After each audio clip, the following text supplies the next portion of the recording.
What's up? Hi. Hello. Happy Tuesday, everyone. We are a day late, dollar short, but guess what? It was Memorial Day yesterday, and we actually had plans. So we have decided to kind of move everything over to today. And I wouldn't really say plans. It was an unfortunate circumstance, but yeah, we were out of town. Out of state. Out of state. Yeah. Hi, Thunder Midget. Today we have a fantastic show for everyone. Yes, we do. Yes, we do. It's going to be a good one. It's going to be a real good one. So we have our special guest today, the pot stirrer himself, Yep. Rob Drolet, and I double checked. That is how we say his name. Yep. Drolet, USA BMX. Drolet. Yes. It's French. And it's Rob, not Rod, is what we were told. Yes. So we are super excited. We have a lot of fun stuff to talk about. We're actually going to kind of dive into some other things, some outside things that probably isn't usually talked about in BMX. I'm super excited. I am too. He's like, I don't know. I have no idea. What's up, Amanda? Congratulations. Yeah, she killed it. The whole family. She killed it. Yep. Before we go too much further, why don't we go ahead and do a shout out to our sponsors? What do you think? Yeah. What do you think? Who we got first? Free Up Storage. Free Up Storage. Tell us about it. Free Up Storage is located in, I think it's 15 or 16 states right now with multiple facilities. And if you use code BMX15, you get 15% off. That is our personal friend discount. Right. So being that anybody who watches, guess what? You're friends. So you get a discount. Hey, Jenny. Also, we have climate control. Come on. What? There's parking. Semi-parking. RV parking, boat parking. RV parking, boat parking. Hey, Elaine. Also, we have Amy Grips. Yep. Amy Grips. Come on. What do you have to say about Amy Grips? Best grips there are. How long have you used Amy Grips? How long have they been around? They've been around a long time. Yeah, Amy was my favorite grips in the 80s. Right. I don't know exactly how long they've been.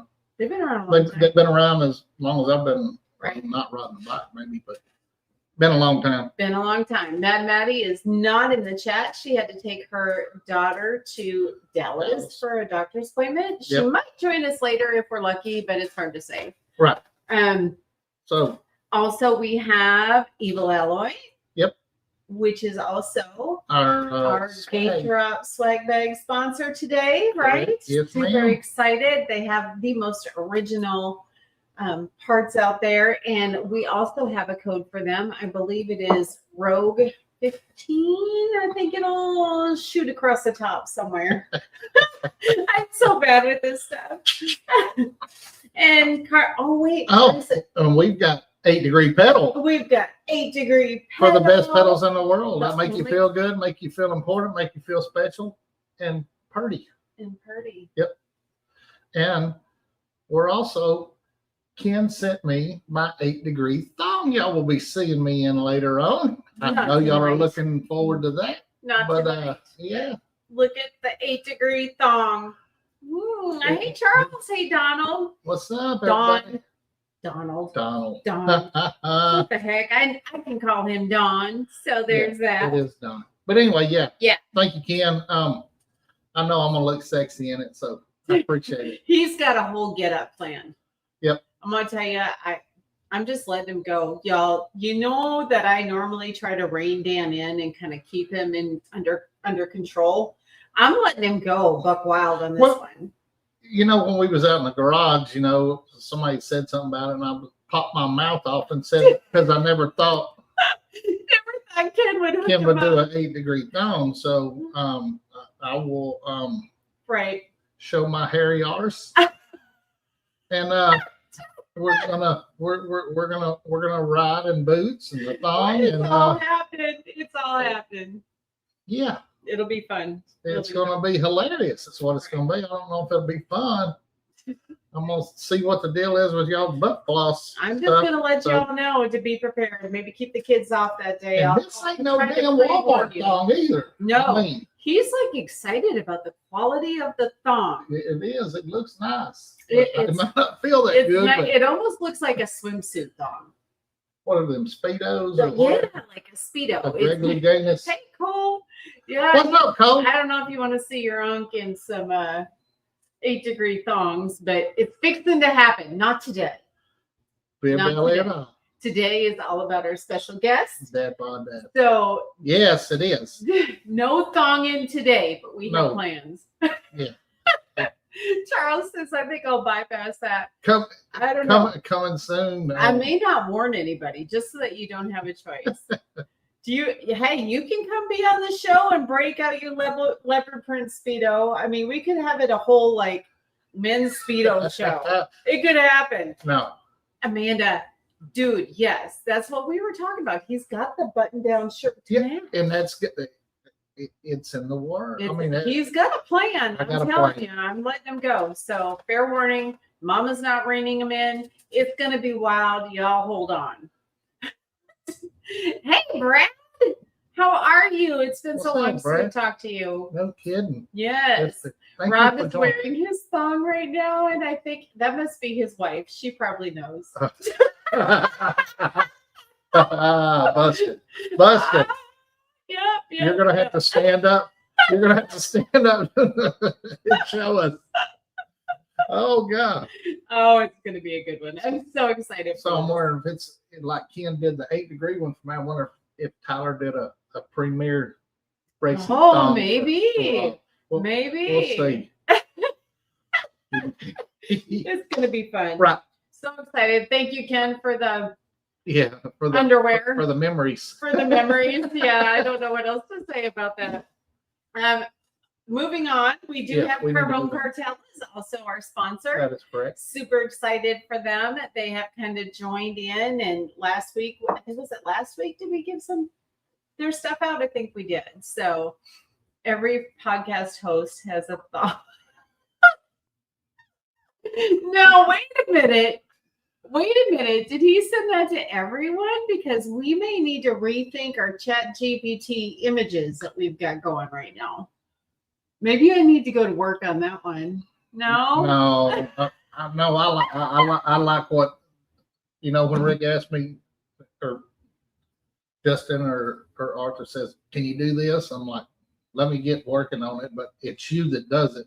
I know. You do it for He me, so he I sends tell me a you- list. This is what I want it to look like. This is the picture I want. If you missed it, all of these hosts have this picture floating around with their weird ass minivan talk and their weird porta potty stuff that I just simply do not understand. But I just keep going. Anyway, I just keep going. let's get back to here.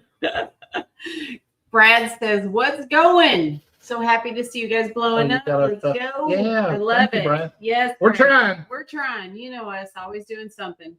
Okay, so we are getting really super close to, bringing on our special guests. Correct. We have lots of awesome questions, a lot of cool things to talk about. This guy is awesome. He's just straight up awesome. He's got his hands in some cool stuff. I mean, I don't want to go too far into it because those Right, we are need less, questions that yeah. we're going to have. So I don't want to go too far into it, but I do want to give a quick shout out to the people that support us. Yes. All things BMX. Yep. Beer Budget. Yep. Northwest Arkansas Podcast. Yes. Those are the guys who have really helped us really grow. And these guys have created a weird ass friendship that I just can't understand. I'm not part of the cool kids club, but I just sit back and laugh. Well, Just I saying. don't know if it's cool kids. It's sick kids club. Sick kids. But anyway, we thank y'all guys for pushing our podcast and everything, making Right. this available to everybody and help growing our audience and everything. And Yep. And us getting to talk about just like we have Rob here, getting to talk BMX and drama free and Right. and We are very much we love it. we love it. We like to call ourselves like a grassroots BMX podcast. We like to think of ourselves as talking about what BMX could possibly be, talking about how it got to where it is and what it was, and how people are influencing BMX, how people can change the trajectory of the concept that BMX is dead. Nobody believes that. Whoever watches this show would never believe that, but there are people out there who seriously think that, and we try to bring up people that are exactly the opposite of that. And I think Rob is a perfect definition of that. We first met him in DeSoto. Correct.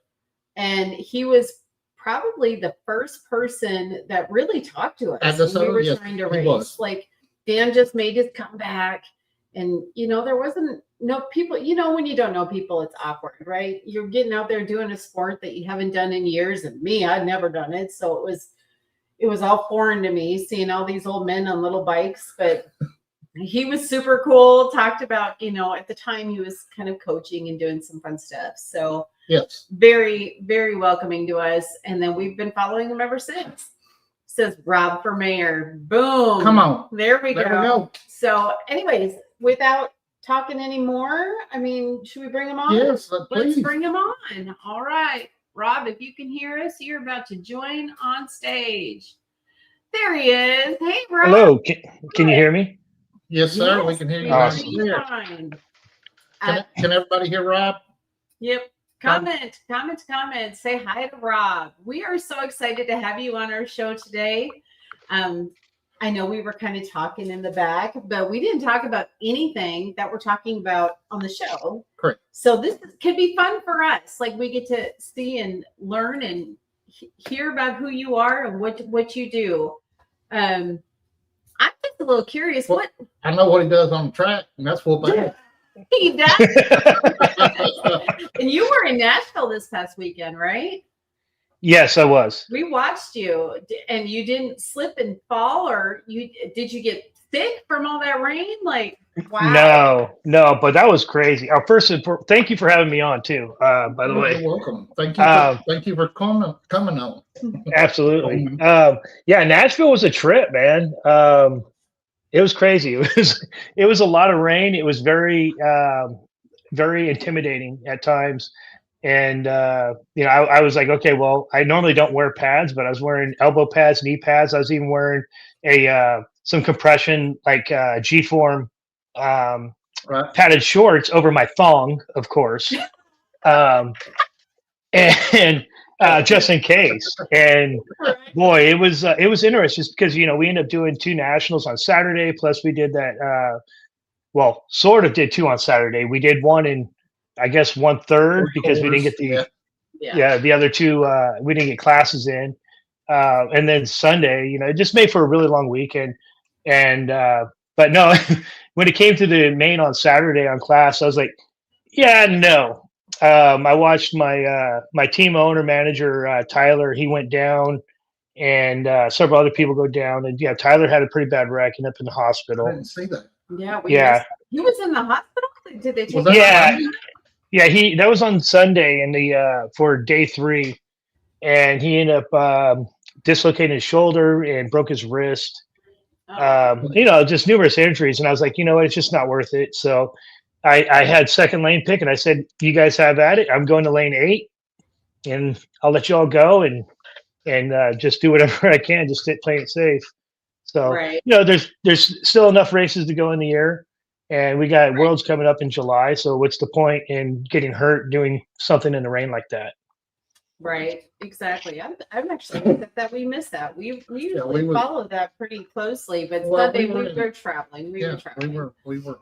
Unfortunately, we had a memorial that we had to attend. So we were traveling 5 hours one direction and 6 hours one direction. And flow sports does not work very well without service. Just saying. Sure. Come on. But okay, so what do you think, Dan? Should we get going? Roll in here? Yes. Yeah. So what? I'm a little curious. Like, how did you get started in BMX? What brought you to the sport? As a kid, I rode a lot. I didn't race, but I rode my bike almost every single day. And me and we always considered him my brother. This guy Ron. we would ride all over town, and we would be out till the late hours because my mother, his father, they didn't parent so much. No, we live in different households. But we'd be out till the wee hours of the night or in the morning, and still go to school and all that stuff. Just riding our bikes all over town, and just loved being on my bike. And so I did a little bit of everything. I did. Yeah, that's him. That's him. So Yeah. I would literally, I did the jumping. I did some flatland stuff. I did some ramp stuff. I wasn't really good at any one in particular, other than just riding my bike and riding wheelies. But fast forward, I ended up going to college. Believe it or not, that was kind of a last second thing, and got married and so forth. It just, never. I ended up having to put the bikes down, and always wanted to race though, and just didn't have the resources growing up to do it. My parents divorced when I was young, and my mother wasn't particularly good with money and stuff. She chose to do other things, and the closest track at that time was like 45 miles away, so I just couldn't do it. And so fast forward, I go through life, and I was retiring from the Army in 2014, and moved to where we are in Texas. And I was like, hey, wonder about this BMX thing. And so I took my son, who was 12 at the time, up to DeSoto, and we watched for half an hour or so. And I said, what do you think? And he's like, no, I'm good. And so I was like, all right. So fast forward a few years, and I'm from 2014 to 2018, I'm battling PTSD really bad, very, very bad. And I ended up going to a program called Save a Warrior, and it really helped change the trajectory of my life. And what I learned a lot of program again. Save a Warrior. Save a Warrior. Okay. And so I was working this program that I had learned about in Save a Warrior called Adult Children of Alcoholics or Dysfunctional Families. And I came from a very dysfunctional upbringing. And as I'm working this program, I'm in a meeting, and this gentleman, I'm not going to mention his name, but this gentleman pops into a meeting, and he's an alumni from the Save a Warrior program as well. And it's after Thanksgiving, and he's from California. He's going through Texas at the time. He's like, yeah, I'm coming from Oklahoma. I'm like, what were you doing out here? He goes, oh, I'm coming from Grands. And he starts telling me about Grands. Like, dude, I've heard about Grands. And I was like, seriously, I've always wanted to race. He goes, oh, you should. I was like, nah, I'm too old. And he's like, dude, I'm like 46, 47 or whatever it was. And so I was like, they have classes our age? And he said, yeah. And at this point in time, my wife, this is 2020. My wife and I were doing daily walks. And one morning we're on our walk, and I said, you know what? I think I might want to start racing BMX. And she's like, what? Are you smoking crack kind of thing? I was like, no, for real. And so I don't know if I'll be any good at it, but I would just buy a cheap bike and see what it's like and go from there. And so I bought a bike from the track out of the box, and I practiced at the track for like a month or so. And I fell in love with the sport because I had this camaraderie that I had lost in the military. I found it in the sport. And it really allowed me to get out there and channel a lot of energy and to do something that I really enjoyed as a kid. And something that I could see progress as well. I start off, I'm very shaky. I'm not very good. And I could see every single time I went out that I was just continuing to progress. Right. And so, yeah, that's how I got into it. And I started off as a novice. I think February 6th was my first race. I won 10 of my first 11 races. So now I'm intermediate. And that's awesome. And then I'm like, oh gosh, now what? Right. And I did my first national was the Super Nationals at DeSoto in March of 2023 or 2021, excuse me. And I won all 3 days there as a novice still. And it wasn't the fact that I was winning that made me fall in love with the sport. It was just being on my bike and the camaraderie that really made me fall in love with the sport itself. Right. And so yeah, I was doing it 10, 11 races later. I'm intermediate, and I want to say it was probably about 4 or 5 months later. I'm expert, and you both are intermediate. Yeah, you did. Oh, I flew through intermediate, and I sandbagged. And I sandbagged a little bit. Right. So I was like, I had two wins to go, and I'm like, I'm saving those 2 wins for the Gold Cup Championship. And so I was racing the very first time I did 2 bikes. I just started cruiser in October the same year, or September. And it was like the Sunday before the Gold Cup Championship, and I'm racing 2 bikes at Cowtown, and I'm just kind of dying. I don't have the shape, the endurance yet. Right. And so I'm going. It was class main, and I probably could have caught the guys, but I was like, no, screw it. I'll just let them go because I was tanked. And Right. Craig Prince is not a big fan of anybody who's sandbagging. He comes up to me Right. after. He says, hey, if you don't want to move up, just stick to cruiser. And I was like, yeah, I got you, man, no problem. So I go to the Gold Cup finals and as an intermediate, and day 1 main event. It was a rain delay like they had at Nashville. We're going to come back tomorrow, and we're going to finish day 1, and we're going to go right into day 2. And I forgot how slow the gate was. And I get in the gate. I'm like, oh, my seat's really high. What's going on? Light turns red. I go. I flip the gate because the gate was so slow. Yeah. So I end up winning day 2. I still end up winning the Gold Cup title that year. And came back to DeSoto on Monday and won the local race. And now I'm expert. And oh, my goodness. Yeah, I went to my first Grands that year. And I was an expert at Grands, and holy smokes, that was that was crazy. But I've been to Grands ever since, and like I said, I just really love the sport. It's so much camaraderie. I haven't done a lot of sports where my competitors are texting me. You know, they're watching from afar, Right. and they're texting me, and they're like, "Dude, what are you doing why are you doing that? Why aren't you doing this instead?" Right. Or where somebody I'm racing says, "Oh man, if you would have done this move right there, you would have had me." You know, so it's the fact that we continually try to build each other up instead of looking at each other as our competition or our enemy. Right. And I haven't found that in many sports at all, and that's something I love about this. I don't think there is any. I don't think there is another sport that does that. Even, you know, and this is one of those sports where your success is all about you, right? It's a one-person sport. I mean, we might be part of a team, but how you do things that's about you. So that's awesome. That's super cool. There's not a whole lot of sports that will offer that for sure. I love that so much. So you were with, was it Gunslingers? Is that who he was with first? What team were you on prior to Premier? Regulators. Yeah, Regulators. That's it. I ride a gunslinger.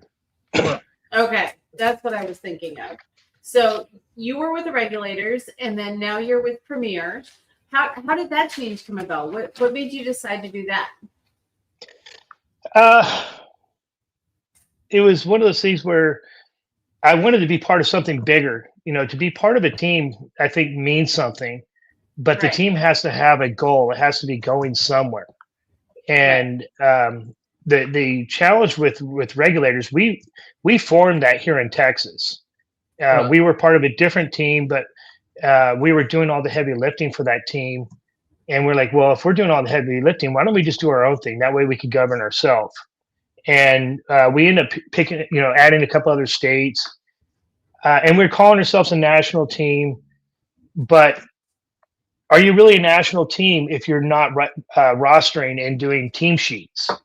Right. To me, it felt like just like I was on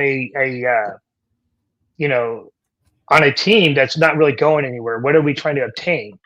Right. And So unfortunately, we weren't moving in the right direction, and we had some people because a lot of people get in the sport and they expect to really dominate, and then they, especially when they go expert, a lot of times they just start getting whooped, and they're like, "Yeah, I'm done," Right. because they lose their motivation. And so most of our Metroplex riders just started kind of petering out, not showing up, and it was down to 2 people here. We still had a heavy presence down in Austin at the Capital City track and other states as well. But I just felt we were not really moving in the right direction, and so I was like, "Hey, unfortunately, this is ran its course for me," and so I left the team after it was after occasions last year, Okay. and I was approached by a couple different teams and very good people. Um, but I was looking for something that was, like I said, bigger, something I could be part of something, um, and have that real connection with, a lot of camaraderie. And Premier had extended an invite to me, and I said, "Well, let me think about it." And now that's where I wanted to be. So that's how I found myself there. And we have, we were national last year. We're factory this year. We picked up Right. Profile as a sponsor, Nice. and we're doing okay for considering who we have as riders, and we have some phenomenal riders. You do. The, You have some yeah, the awesome. problem is when it's not our riders aren't an issue. It's the fact that the age of our riders. We don't have the rider Right. count to really be competitive with Albies, Biolab, and yeah, I wanted to be Jana's roommate. Darn right I did. Who wouldn't? You ever She's see that girl ride? amazing. She I is love her. amazing.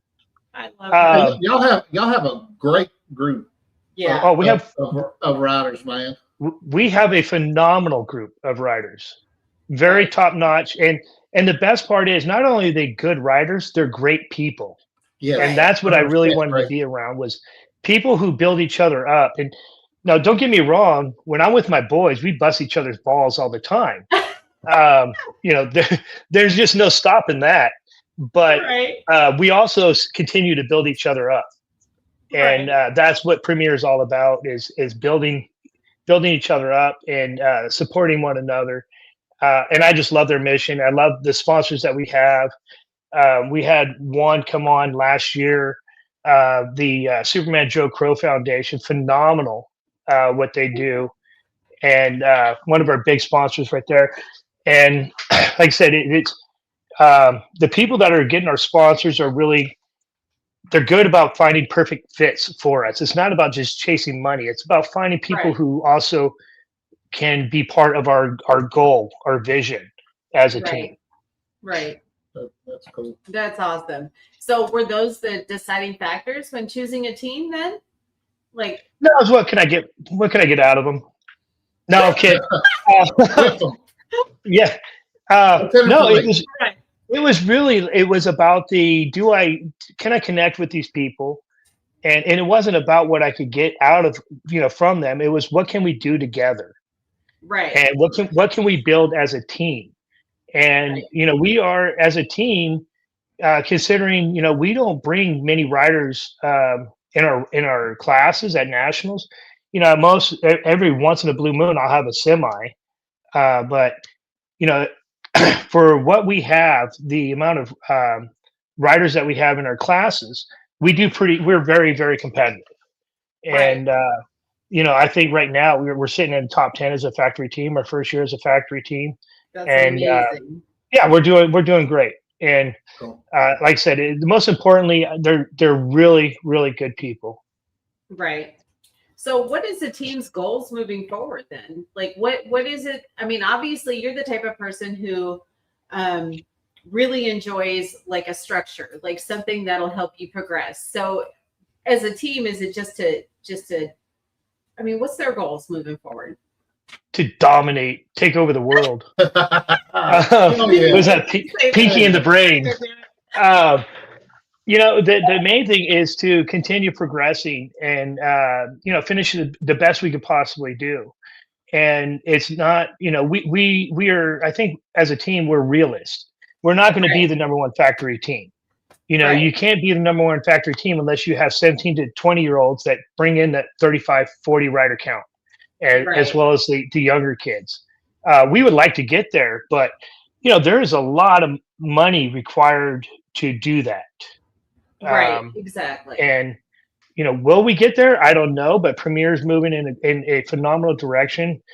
Tyler is working on our compound. They're in Louisiana. Right. I think I had heard about and that. it's going to be phenomenal once it's all up and going. I think we'll get there. I don't know what the long term, like how long it's going to take us to get there. I hope I could be part of that all along the way. But in the meantime, we're just going to go and we're going to do our thing and continue representing our sponsors well, and more importantly, showing up for each other every single time. Right. And go ahead. What I like about the whole Premier and with you, I mean, there's nothing fake. Right. They're the same on the track. They're a little more aggressive on the track, but I mean, y'all are good people. Right. I mean, you was great to us from the first day we met you. I was scared shitless and everything, and you're like, dude, calm down. Yeah. It'll be all right. There's plenty of people here to help you and everything, and everywhere you go. I mean, there's a time to be serious when you're racing, and then when you're in the pits or anything else, y'all have always been very friendly. Correct. Very welcoming, for sure.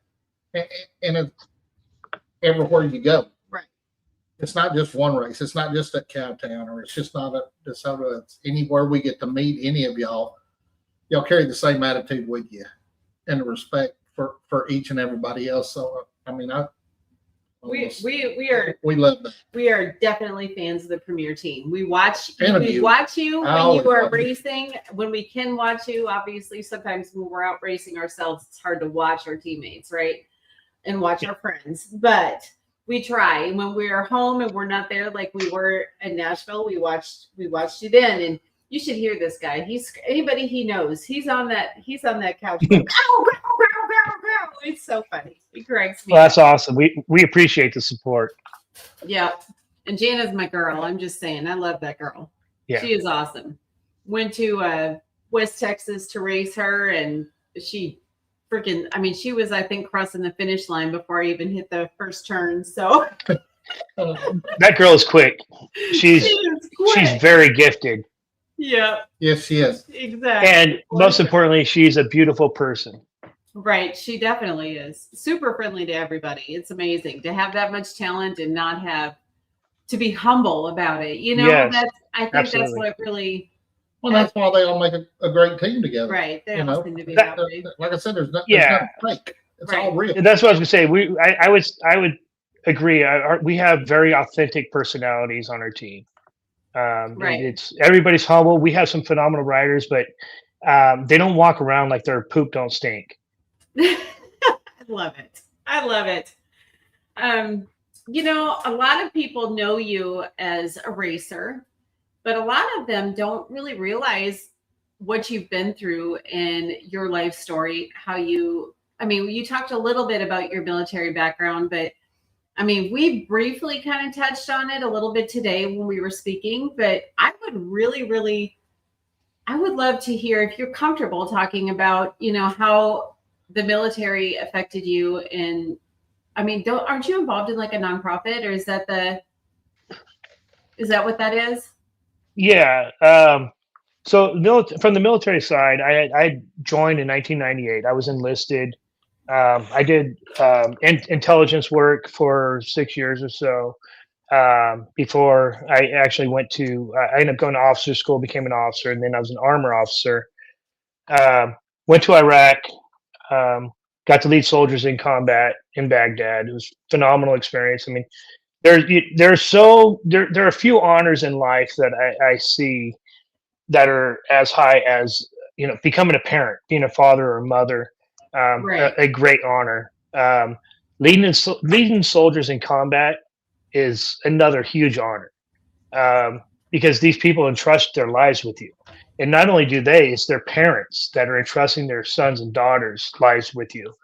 And something I took very seriously. And so I was a platoon leader in Iraq, and I was a scout platoon leader.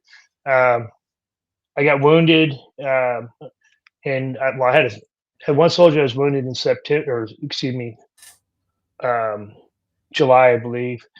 Um, Thankfully, he wasn't wounded seriously, but it was bad enough. He went through bullet hit him like center mass, all the way down to the last layer of his protective insert. He got a nice bruise with his dog tag. Um, Oh, yeah, and unfortunately, it was in August, August 24th. This is where during the height of all the sectarian violence, right. and September 24th, or excuse me, August 24th of 2006, one of my soldiers was killed. Mhm. That was Sergeant King. Um, devastating loss. And then August 14th of the same year, so a month and a half later, I was shot. Sniper shot me. He got me from a couple hundred meters down the road. Wow. He shot me just below my body armor, in my stomach, through my pelvis, out through my buttocks. Oh my goodness. Yeah, so I thought for sure that I thought I couldn't move. So I was kind of paralyzed just from the shock, and I couldn't. I was ready to die right then and there. I turned my head, because I still had my helmet on, and I turned my head kind of to the direction that the shot had came from, and I was like, "All right, let's go." And another shot didn't ring out, thankfully, because he was a disciplined sniper. He shot, he displaced, moved somewhere else, and finally, when I was able to call out for help for the medic, my men took great care of me. They got me into Humvee, and I just remember going to, because my butt hurt so bad, and I thought I was like, man, I can't believe I got gumped. I got shot in the butt. That was the thought that went through my head, and Gumped. Yeah. So I mean, my ass was literally on fire. No. And so I get to the hospital, and I'm like, hey, somebody going to contact my wife? And they're like, yeah. And I said, no, bring me a phone. Let me call. I said, am I going to make it? And they said, yeah, you should be able to make it. I said, okay, then bring me a phone. Let me call her. And they bring me a phone. And at this point in time, I'm high as a kite. And I'm like, what the hell you want me to do with this? What did you call your wife? I'm like, oh yeah. And this is before everybody had a cell phone, so I actually remembered her number. Now, who remembers phone numbers these days? And so I'm talking to her, and I'm like, yeah, I got shot. And she's like, what? And keep in mind the time zone difference. It's like 5 a.m. here in Texas or something. And I said, yeah, I got shot in the ass. I said, but I think I'm going to be okay. And the doctor's like, no, you got shot in the stomach. And I'm like, what? And he pulls up my gown, and he points to where I got shot, and it cauterized on the way in. Oh my goodness. So long story short, multiple surgeries, had to get medevac all the way back, a couple surgeries in Germany, a couple surgeries in Iraq, a couple surgeries in Germany, more surgeries here in Texas. And so it just destroyed me mentally for the most part. And sure. Fast forward 8 years, and I was still serving, and the Army was like, hey, you know what, we're going to downsize. And because I couldn't run, I couldn't do PT, I couldn't do push-ups, I couldn't do sit-ups. I was basically I was walking, but I wasn't physically fit or anything like that. And they're like, we're going to retire you. And I was like, okay, great. It's a good time to retire. And I liked what I was doing, but I was also frustrated because I was noticing a lack of accountability in the military, and that just drove me crazy. So it was I saw it with the Army, Navy, Air Force, and Marines. Nobody was holding anybody accountable for being idiots and wasting taxpayer money. And so I was like, yeah, it's time to get out. And so I got out in 2014, and that's when my struggle really began. It was 2014, 2018. I struggled very poorly. I had massive suicidal ideation. So What does that mean exactly? That means I wanted to kill myself every day. Oh my goodness. Yeah. Oh my goodness. And if it wasn't for my wife and my son, the fear of them finding me or what I didn't want to put them through that. And right.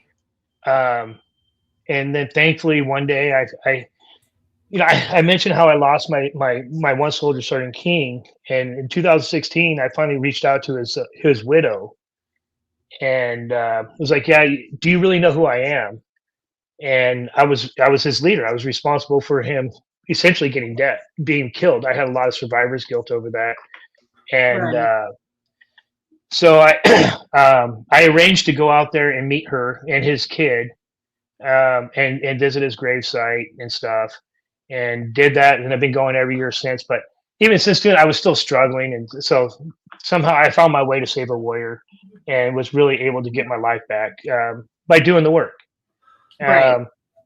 So it's interesting though, as far as my Army training and how it helps me with BMX, it's just that never quit attitude. When you're tired, you're going down the track and your legs are burning, you just got to do it one more pedal stroke. Right. And I don't get nervous in the chutes. I don't get nervous up in the gate. By being in combat, being shot at is much more intense than having to be in the starting gate. I imagine. I don't think there's any comparison to that. Zebra. Yeah. That's amazing. So, and I never thought I'd be able to ride a bike, because of my injuries, literally I had the bullet, it went through my pelvis and damaged it, and a lot of nerve damage and stuff. And so I mean, could it be, if I didn't have the injuries, would I be faster? Would I be better? Possibly. Do I care? Right. No, No. I don't care. I'm doing the best I possibly can, and that's what matters. Right. That's amazing. Now, is this your better half here? Yeah, that's my wife. She's the biggest supporter. She probably needs to have her name on there as well, because I'm sure she suffered just like you did without. Oh, if not, she might have suffered more. I don't know. But she's not my wife from the entire time, though. She was the wife that found me.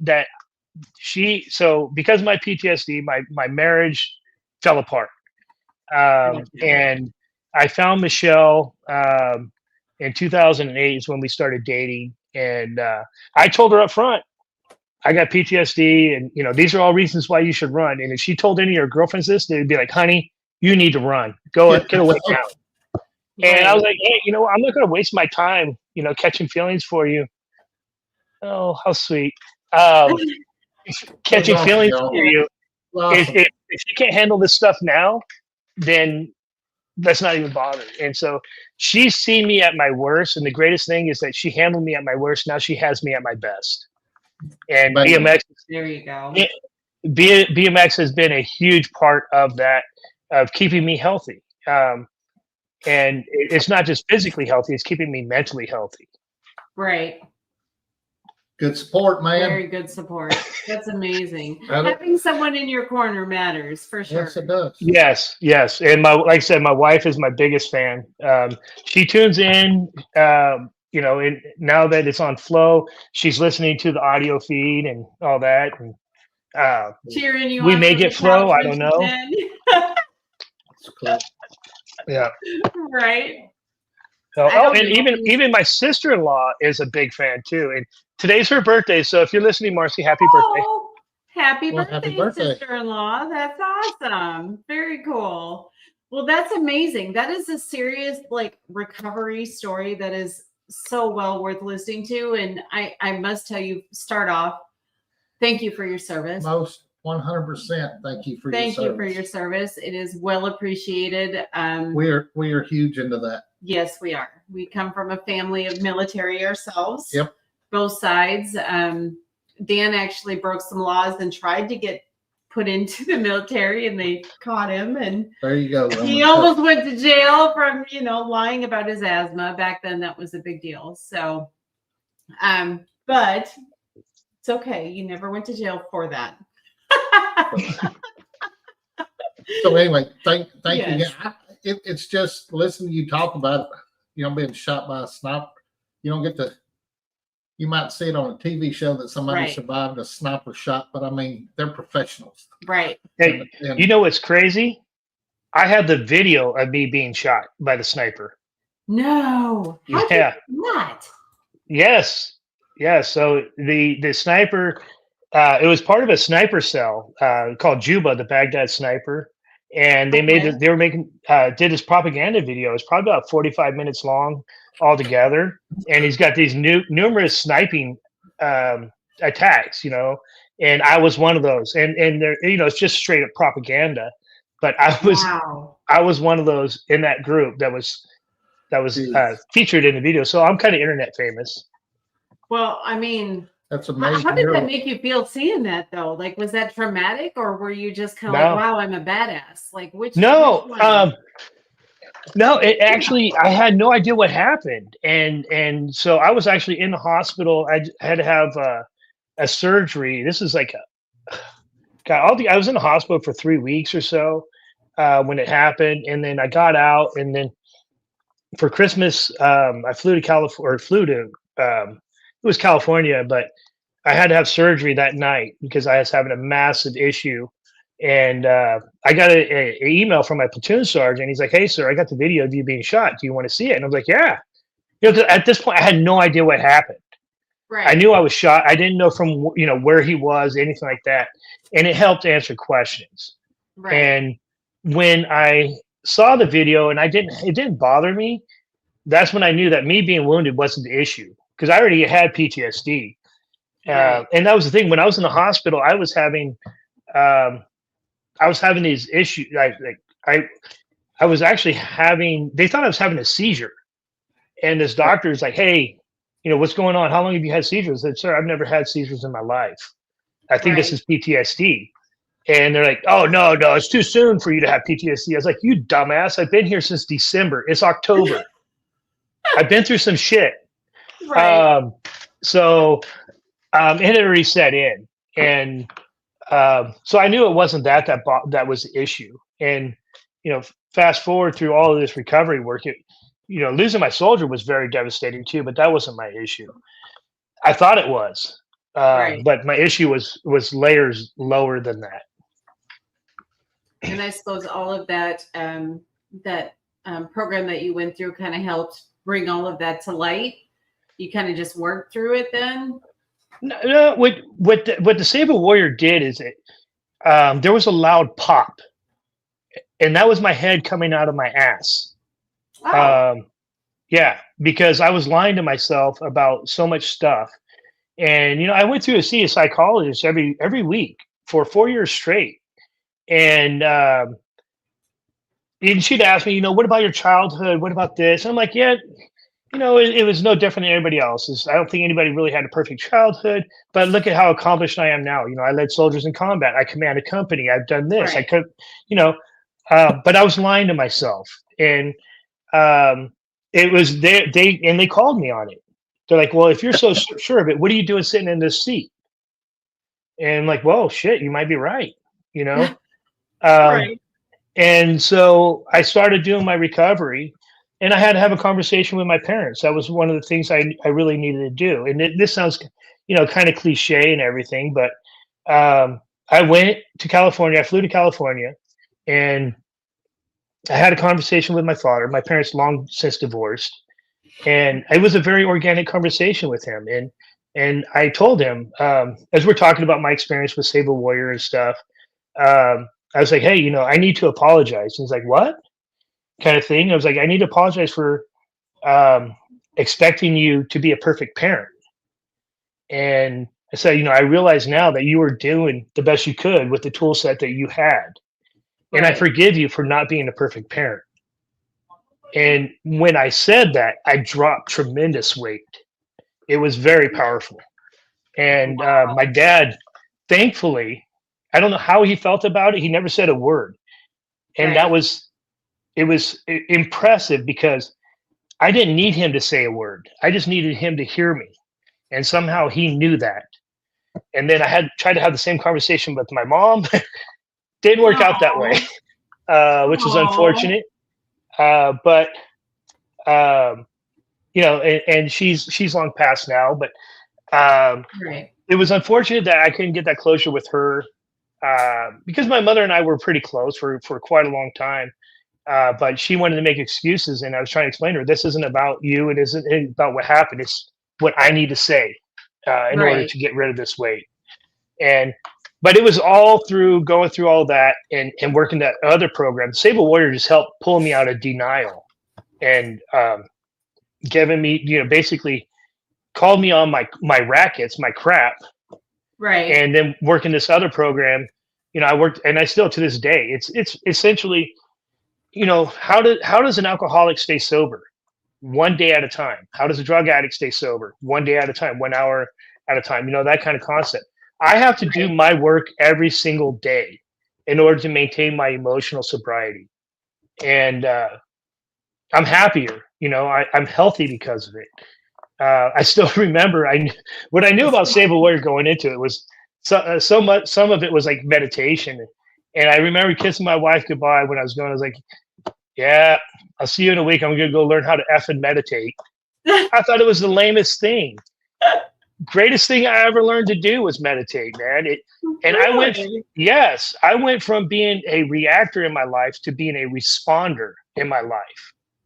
So reaction is based on our training. So, you know, like in BMX, the light turns red. What do? We go. We don't think about it. We just go. Well, your kid says something to you, pops off to you. What do? We react. And a lot of times when we're dealing with relationships, we react in the wrong manner. And meditation helps slow me down so I don't react. I actually take time and I respond appropriately, which has really strengthened my relationships with my marriage and with my friends and family and such as well. That's amazing. You might need to teach Donelle how to meditate, man. I'm going to meditate right now. Oh, it's awesome. It's such an awesome thing to do. I'm speechless. I mean, I had no earthly idea that you have went through this and the obstacles. I mean, and just like everybody else is chiming in on here, it's like you're incredible. Right. That's amazing. I mean, and to be able to talk about it it's a blessing to anybody that can listen to it, who can hear. Yeah. Because I should have brought a damn box of Kleenex because I mean, it's just, I mean, I want to give you a hug and say thank you, you know, so much, you know, and I'm gonna shut up. So. Right. Thank you. No, thank you for acknowledging awesome. it. You know, that's what my life is about now, is serving others and, you know, so others don't have to suffer like I did. And I get to, you know, in BMX, I'm meeting veterans and so I'm sorry, you asked me, you know, 20 minutes ago before I started rambling about, you know, nonprofit work and stuff. And so as I got healthy and everything, it was something my wife and one of my visions was to have property and have horses and stuff and have a retreat kind of getaway for veterans and stuff. And so that's why we bought the place we bought. And after I started getting healthy, I was like, you know, I think I want to start a nonprofit. In 2019, my wife and I, we formed a nonprofit called Unsettled Conversations, and to work with veterans that have PTSD or first responders, and work with horses. And it was, you know, it's crazy how things just fall into place when you're going on the right path. You don't. It's that whole serendipity kind of thing. Right. It was crazy. I had one of my good friends from the Army.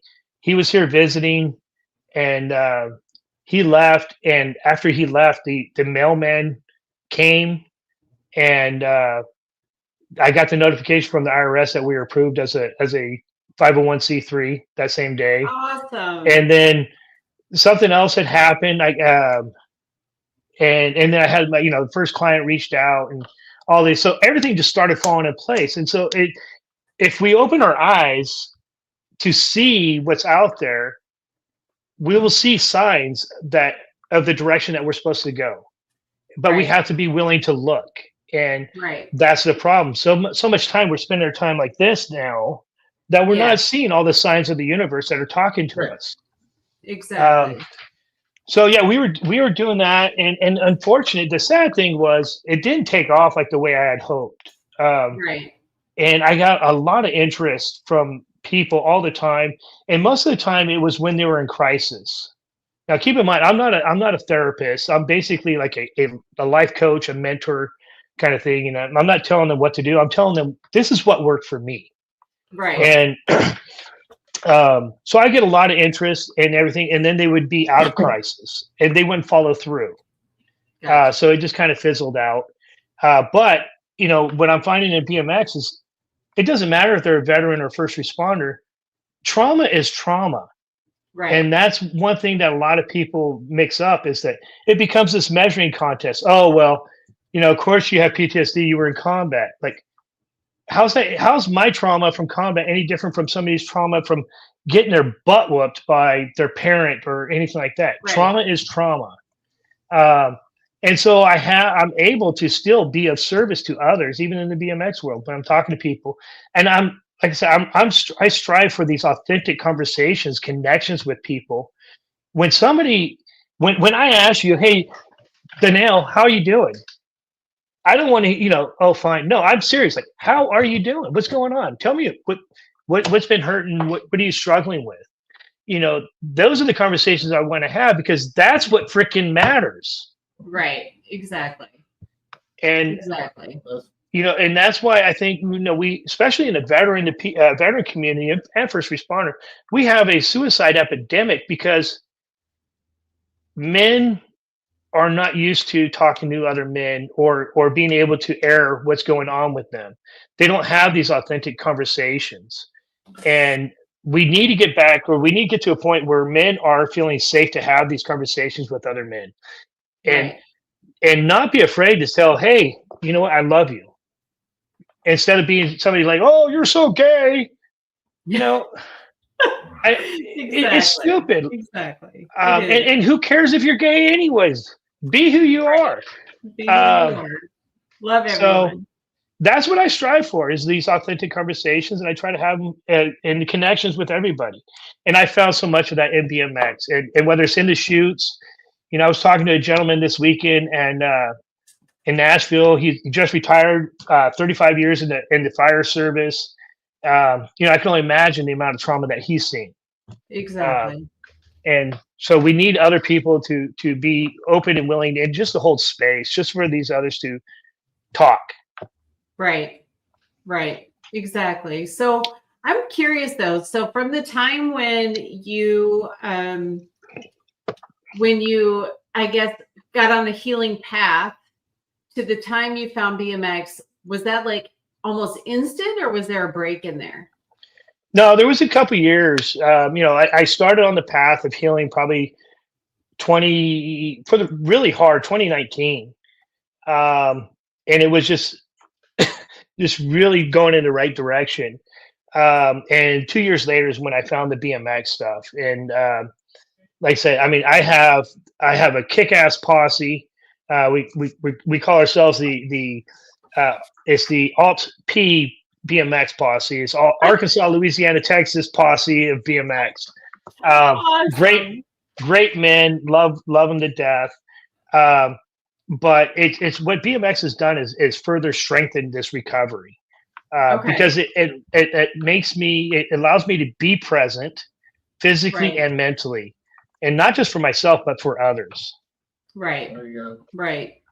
That's amazing. That is so amazing. So You're a witness. yeah, exactly. I'm just, so when you do people we didn't know a lot of this about you. We did know that you had a nonprofit at one time. We knew you were from DeSoto. We knew that, they call you the pot stirrer, so we just assumed you like you're loud and proud, which is the way I look at that phrase. But that's a woman. But that's a woman's perspective. Yeah. But that's not where the pot stirrer comes from. Okay, well, tell us about that. Now I'm curious. Because I came from nowhere, And all of a sudden, I'm in mains at nationals, and they're like, "Who in the hell is this kid or this guy that's stirring up the pot?" There we go. That's where it came from. But do I occasionally stir shit up? Yes, I'm guilty. Hell yeah. That is amazing. And I mean, oh my God, you need to write a book, man. Right? Yes. That would be an amazing. I'm being no smart ass. No. I'm for real, because you have a story, and your story will help well, and a ton of people. And you tell it well. Like you're not someone who just kind of says, well, I did this and this happened. You tell a story and you can feel it. You can feel it in your soul. Yes. So yeah. Yes. Yes. I mean, this is amazing. Like I knew we were kind of going here, but I'm going to tell you something. This really, or a movie. Yes, Brad, a movie. I mean, correct. And the way that you found happiness, you found peace, strength. The way that you're able to utilize this in BMX now, and for other people, right? Well, I mean, you just. What does he mean? You're a real gator as well. Watch out, he's a real gator as well. What does that mean? I don't know. That's my sister. She's a little cuckoo sometimes. What do you mean by that, Beth? That means he can bite your head off. Probably. Yeah, I guess so. Probably. I'm like, I can bite. And she would know. I probably bit her quite a few times when we were kids. She said he's an instigator. Oh, okay. There we go. Yeah, I don't know about that, but okay. I don't believe it. I don't see it. Only his sister would know that. Only his sister would know that. Yeah, well, this is right. I can listen to you all night long. I could go as long as you guys want. It's up to you. Don't say that. Don't say that. We could keep going forever. Dude, for real. I mean, I feel better just by listening to you. Here's the way I look at it. If me spending an extra half an hour with you guys is going to help anybody out there, I'm here for it. That's amazing. It's more than that. That is amazing. So, what was your direct job when you were in the military? What did you do? What was the title? At what time? Well, when you started, when you started the military? At Intel. Yeah, I started in intelligence. I was a linguist, so all this stuff happened in Iran. That was my area of specialty. So I actually learned the language of Persian. Was in school for a full year.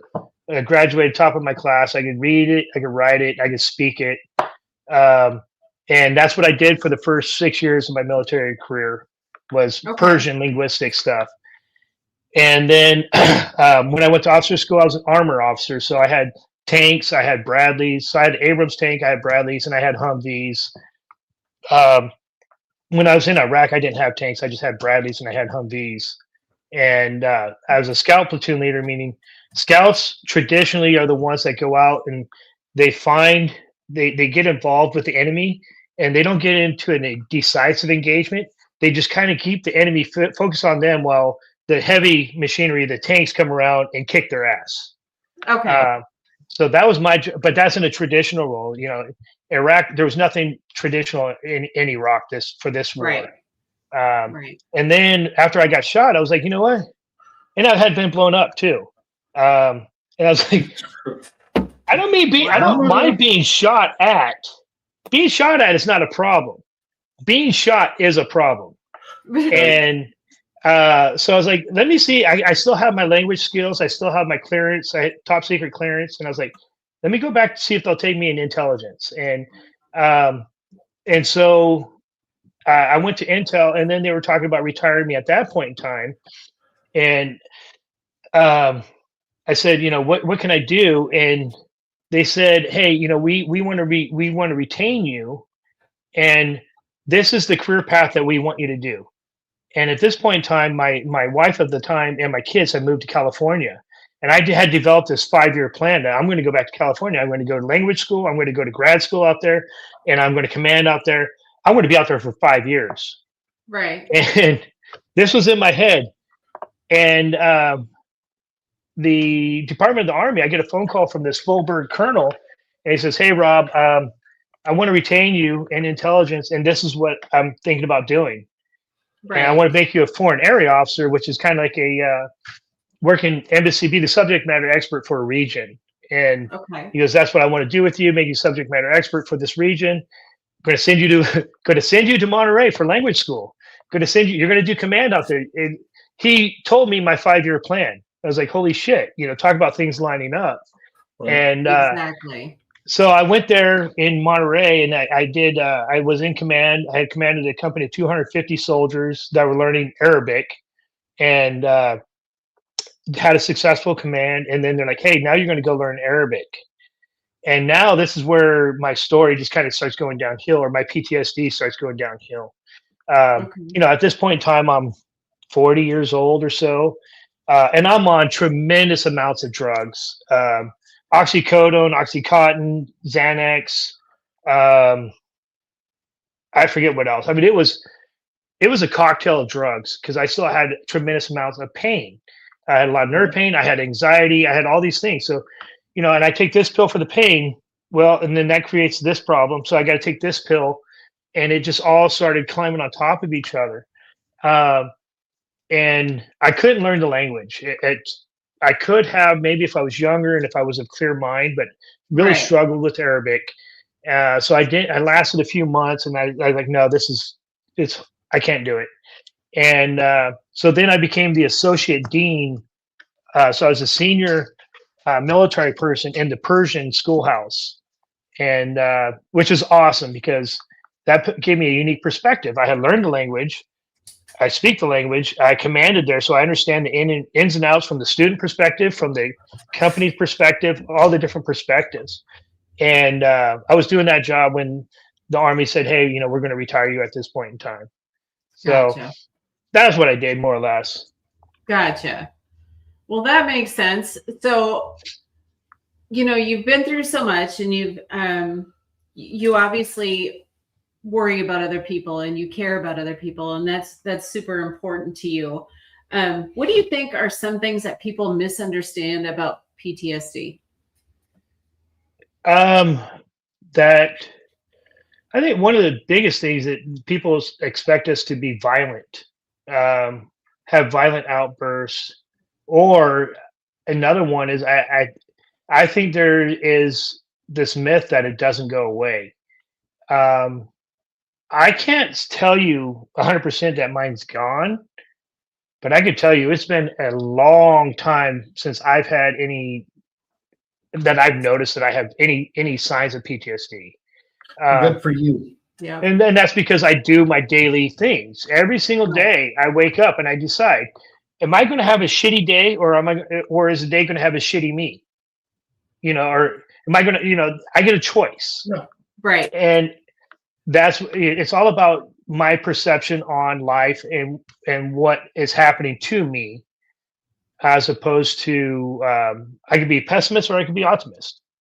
There you go. Right. Did you find it real helpful to have people to talk to, or companionship, or, was that just such a lost space for you to be in that you just couldn't figure it out on your own? At first I couldn't. It was many times what happened, especially with veterans. What do you know about what I went through? Right. You can't possibly understand. You have all these books on your wall, and yes, you have this doctorate degree or PhD or MD, whatever. But what do you know about my experience? And that it's a racket, quite honestly.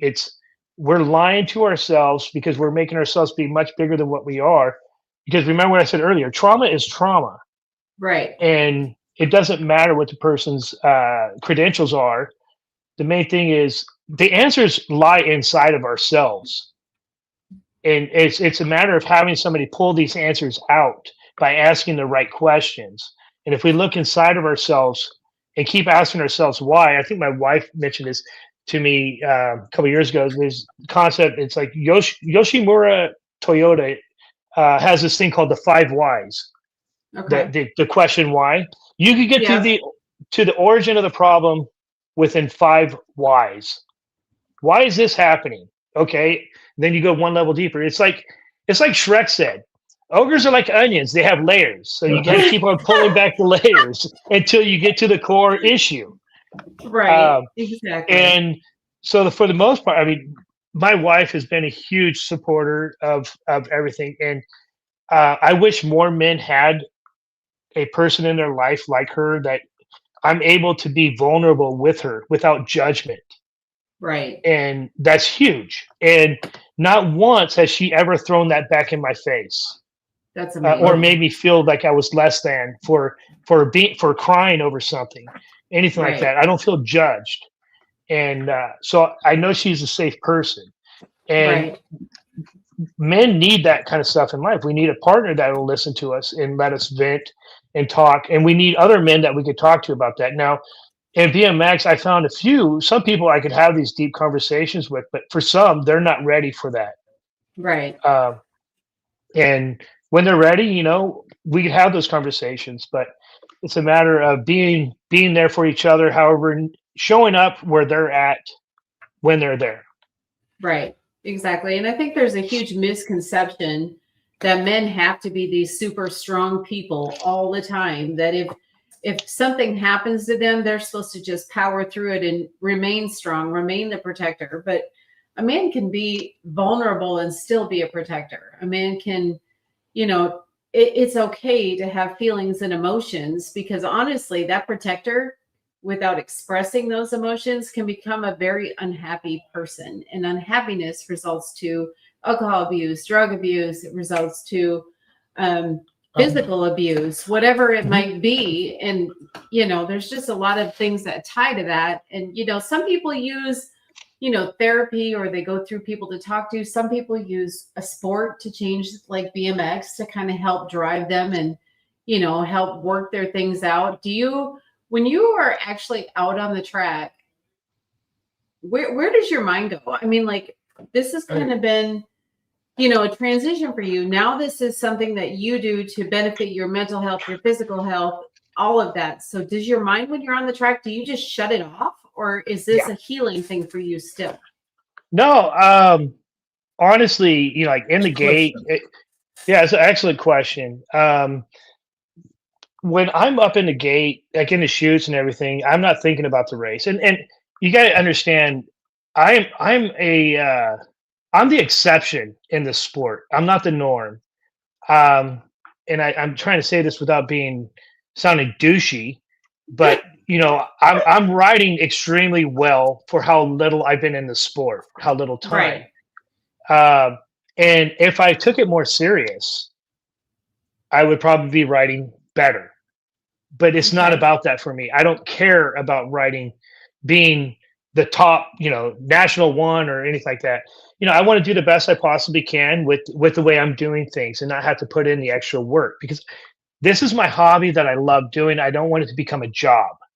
Right. And so when I'm in the chutes, I'm talking with people just so I can stay relaxed and everything, and possibly help keep them relaxed. Now, I can tell when somebody is in the zone. There's certain riders that are just ultra focused, like Chris Kennedy. Tremendous respect for that guy. He gets in the chutes, he's focused. I won't talk with him while he's in the chutes, because I don't want to take him out of his game. Right. And I'm not about that. And I'm not trying to play head games with people and just let me get in their head so I could have a better chance of beating them. Right. But and I get into the gate. I'm thinking, wait for red. I'm not thinking about anything else. Gate drops. I can have a perfect plan. The problem is I got 7 other people that are going to try to do something with my plan. And it's like, it's like, was it Mike Tyson said, everybody has a plan until you get punched in the mouth, Exactly. So my thing is go out there and ride my bike, and if I'm chasing the Thunder Midget, that's my nickname for Scott Felt. I'm like, oh, you son of a bitch, watching him, I'm trailing him, and I'm thinking, I'm not thinking about any of my problems or any of my challenges. I'm thinking, okay, where can I set up to pass? And I'm also, because I'm still learning the sport, I'm like, don't do this. Don't make this mistake that you always make, that kind of thing. But other than that, I do my lap, and it's what, 40 seconds tops. Right. So, yeah, I don't think about a whole lot when I'm on the track. It's a matter of, that's the one time I'm still responding, but it's kind of a combination of reaction versus response. I'm reacting to somebody cutting me off, but I'm responding appropriately. I'm not getting pissed off. I'm maneuvering around and such. Exactly. So do you find this still therapeutic, or do you find it more as a sport, a competition type thing now? Like now it's a different level. It's a little bit of both. And the therapy aspect comes from for me, the therapeutic aspect is having these authentic relationships with my boys. Right. These true connections. Like, I have people I ride with at DeSoto. Every practice night I ride with Monty Scott if he makes it, and Scotty Cribbs, and Tim Weiss, and Jay Soto when he makes it. Love riding with those guys, but to be honest, I go out there and 90% of the time I'm shooting my mouth as opposed to running my legs. So I just don't take it that seriously, because to me, that's what I really need. I need these connections with these men to keep myself emotionally sober. That makes sense. That makes a lot of sense, for sure. So I guess we'll kind of steer back into BMX, but I would really like to kind of know if there's somebody out there struggling watching today who's going through PTSD or whatever it is that they might be recovering from, what are your words to them right now before we move on to a more lighter topic? There's a way out. There's men out there and women who've been through it, and there is a way out. There is hope. You're not alone. You just got to want it. And when you're ready, we're here for you. Perfect. I love that. 100%. I love that. So when it comes to BMX, do you think BMX is a little bit too sensitive these days? Changing topic. I think in certain age groups, maybe. Right. Like for my age group, man, it's and maybe I'm too soft, and I want somebody to beat me, and I want to beat others cleanly. I don't want to have to run them off the track in order to beat them. To me, Right. is it a legit move? Sure, but it's a dick move. Yes. If you have to do that to beat somebody, are you really beating them? Or, if I had somebody this weekend who thought that he transferred first round, and I was like, and I thought they did too, but they changed the motos, and instead of taking 3, they only took 2. And I was like, I could not tell him, and he could just miss second round and not be in the main. Right. And I was like, what kind of dick would I be if I didn't tell him, hey, by the way, buddy? So next time I saw him, I was like, hey, dude, they only took 2 of us, so you got to go second round. And if I didn't tell him, it's very likely he would have missed it. Correct. And Exactly. so, I mean, to me, that's just not winning on a fair level. Right. And this guy, he's a good competitor, and he's one of those guys that he's right there. He's right on my heels, kind of guy. Right. But at the same time, what kind of person would I be? Right. Exactly. So now, when they're young, I think they need to learn these moves and such, because they're so young. They may go pro someday, right? I'm not going pro at 54 years old. that ship has sailed. So what's the point of riding a certain way? So I think, the riding in the elements and stuff like that, I don't like it. Right. But that's because I'm old. I don't bounce when I hit the ground. I go splat. Exactly. So, in some ways, yes, I'm very soft when it comes to it. But there's a reason for it. Why certain aspects of it are soft or sensitive, and some areas aren't. Now, when you got parents that are yelling at kids, oh, you suck! I can't believe you did that. You're riding like that. That's just totally uncalled for. And I mean, I've seen one parent yelling at their kid, "You're slow as a turtle. If you ride like that this next lap, we're not coming back tomorrow." And I'm like, dude, you're taking the fun out of it for your kid. Right. The best thing I ever heard a parent say, and I loved it, was the kid comes off the track and says, "I finished last." And the parent says, "Okay. Did you give it your best effort?" And the kid said, "Yes." The parent said, "That's all I care about." Right. That's all that matters. And because you mentioned earlier, we're on the track. We're competing with other people on the track, but we're competing against ourselves. Exactly. And as I tell new experts is expect to get your ass beat. You're going to get spanked around when you just move into expert until you learn how to ride at the expert level. Right. But you look at you got to set your goals. You got to make attainable goals. First, focus on, okay, what's my lap time? And decrease that lap time every lap. And then make it, maybe the next time the goal is, okay, I'm going to make mains. And so you got to make these achievable goals. So when you make them, it's like, yes, that's a success. Exactly. I was in Bakersfield 2 weekends ago, and I went out there expecting to get spanked. And I did. But I'm not going to get better unless I ride with these better and faster riders. Right. And, so for me, I had on Friday, I was racing Jason Silva on Cruiser, and I beat him. And it was just a moto. Motos don't really mean anything, but I beat him. I've never beat Jason Silva. And not only that, I had Jim Nelson. He was in the second rack. My time was faster than both of those, so I had lane pick for the main.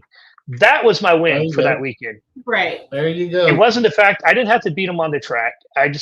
But that's what I took away from it was, you know what? They are beatable. Right. And I don't mean any disrespect to those guys. They're phenomenal riders. Rick Lowry out there too. Oh my gosh, love riding with Rick. Those West Coast riders are freaking fast. They are. And not only they're fast, they're really talented. Yeah. And so, I go out there and ride with them in order to make myself better. And it was, Wells and I were talking at DeSoto a month ago, whatever. And I forget the phrase he used, but it's that whole concept of if you're the smartest man in the room, you're in the wrong room. And right. if you're the fastest person at your track, you're probably at the wrong track. Probably. Yeah. And that would be Wells. Yeah. That's why he's started moving over to DeSoto more too. It's just for the competition, for the kids more or less, but and him. And him for sure. Well, that's honestly 100% accurate. So you're from DeSoto, right? That's your track. That's my track. Yes, ma'am. That's a nonprofit track.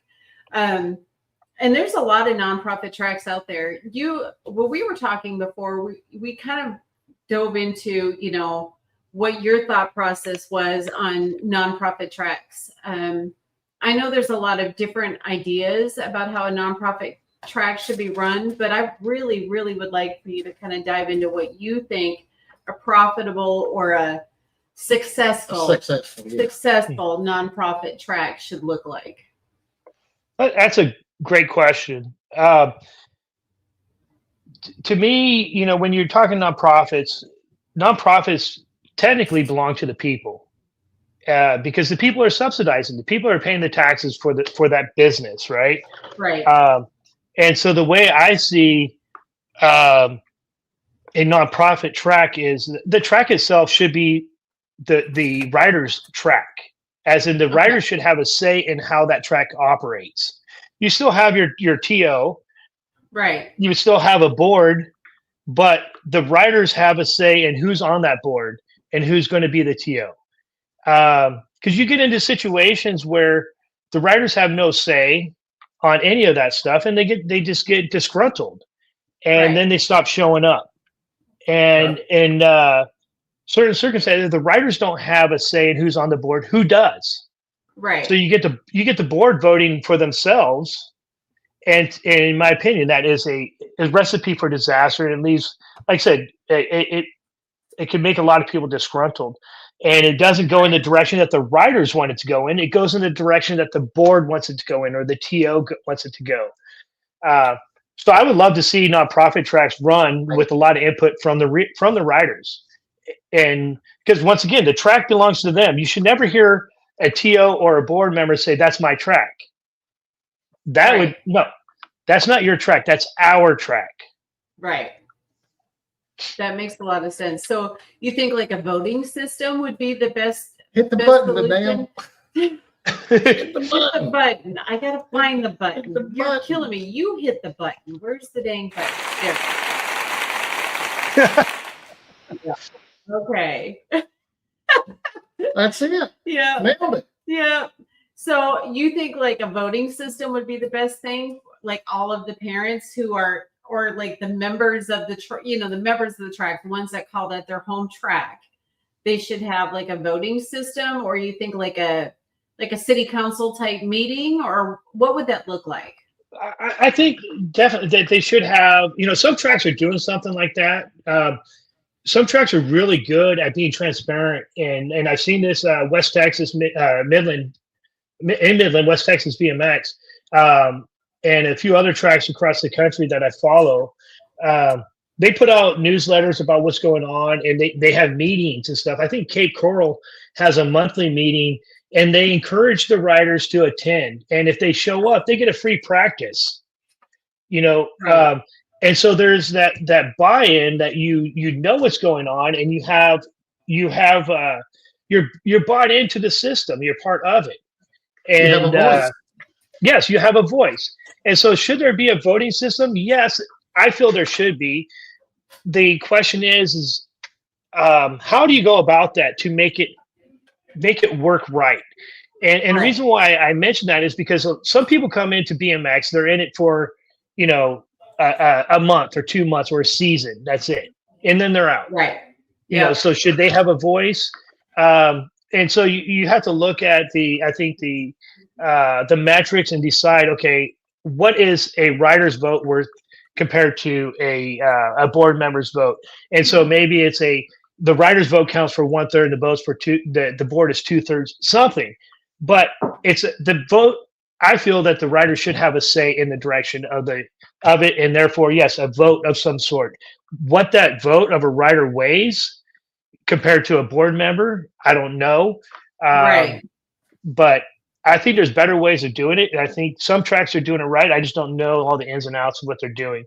Right. I just know when I feel I'm part of a solution, I feel much better about whatever's happening. But when I'm left with no voice, then I'm stuck. And that's never fun. And honestly, the climate, let's just say that the climate of a track can determine whether you become a long-term rider or your family is a long-term rider to the sport. Some of those people who only stick around for 1 or 2 months might have left because they never got the welcome party. They never got, all of that stuff. There you go. So I mean, having a rider run, I guess you could say, or a rider, I don't know how to, like an opinion, if people having value, bringing value to the table and helping make those decisions can only mean that they, number one, invest more in the track. If you have a say in things, you're going to be more invested and you're going to want what's best for the track, plain and simple. So obviously we want more people to support the track. And the only way that's going to happen is if they feel welcome. You did that for us, just so you know. You probably barely even remember us. We were very green and I thought he was crazy because he started racing again and I had never even seen the sport. So it was wild, but you did that for us. So I agree 100%. And I don't know, I don't really know how many tracks are nonprofit. Like I never even looked into that kind of stuff, but I know Chris, he's on here from West Texas. His track, since he has taken over, has improved so much. Yeah. Dan did too. He went out there when we were out there working. He went out there separately from me. I went out by myself and felt instantly welcome. It was a wonderful atmosphere. They had no idea who I was. Everybody kind of took us in and, whatever. That's the sign of a good track. When the families are happy and welcoming, that's the sign of a good track. And I don't know if they're nonprofit or not. I have no idea. And is Cowtown nonprofit? No, that's a private. That's a private. That's a private. But even as a private track, it's ran from a rider's perspective. Because the TO is a rider himself. Craig Prince, awesome rider, love racing with him too. Yeah. And so but he runs and he has tremendous support system. Porter Gibbons, longtime Texas BMX guy. I think he was one of the founders or one of the very first people for Cowtown back in the 70s. Yep. Right. And he's like one of Craig's top people as far as being out there part of the track.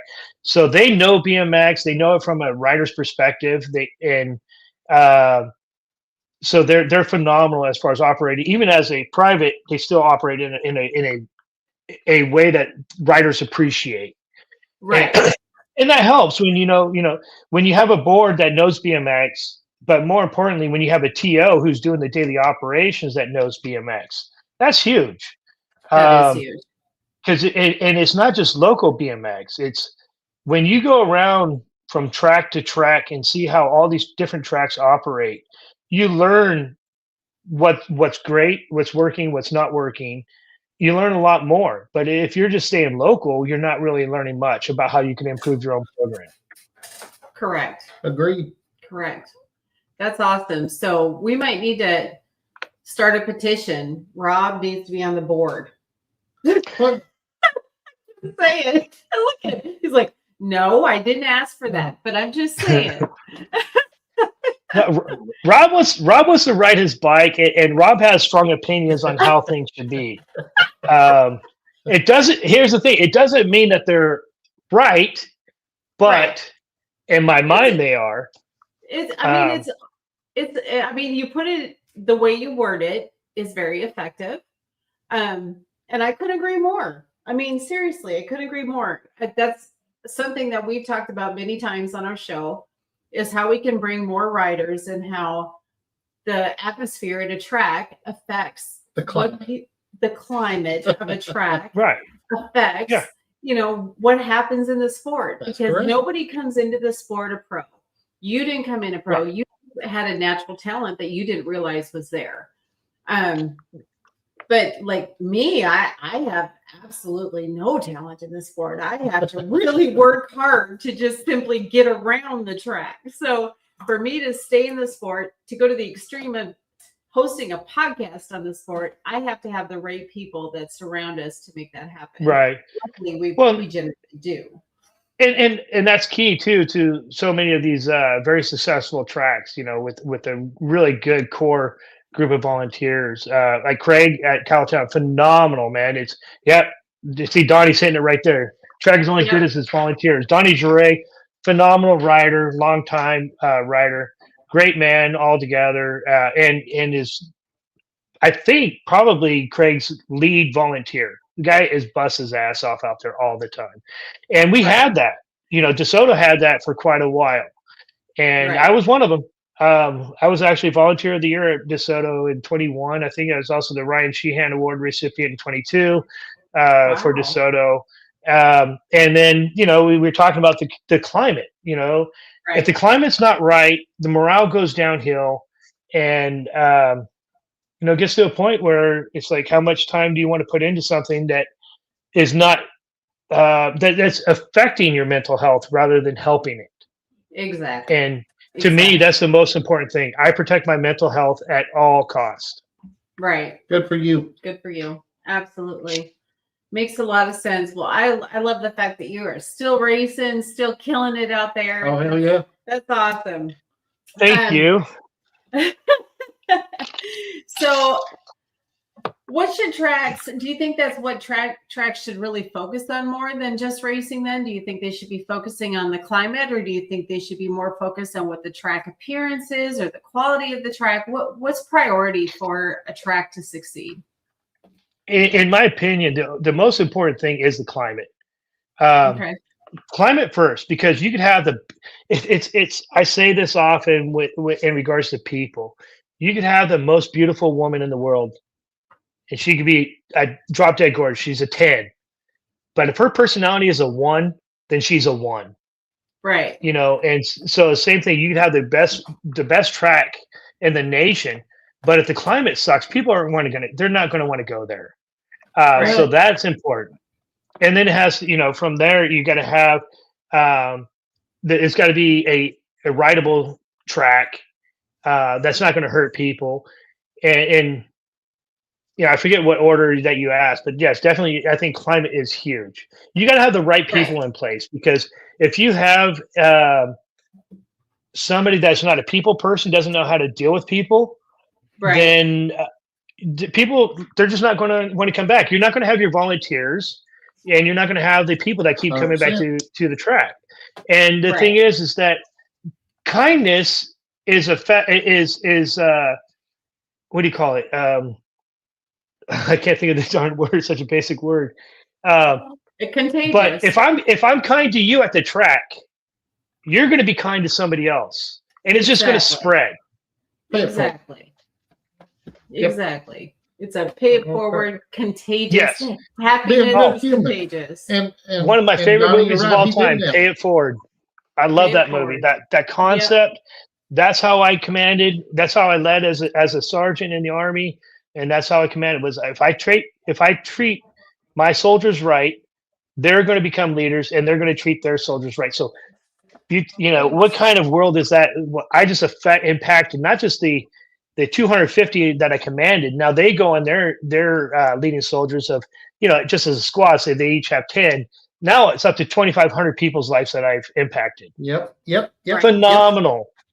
Exactly.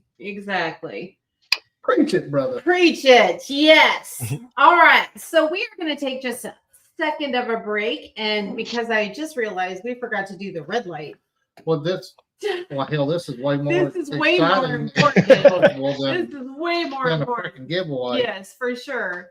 So we're going to take just a little second, and we're going to go over our gate drop giveaway stuff. We're rolling into that, and then we are going to talk a little bit more about. We kind of really covered a lot of the stuff that we talked about covering, but we do want to do some rapid fire questions, just because I think those are always fun.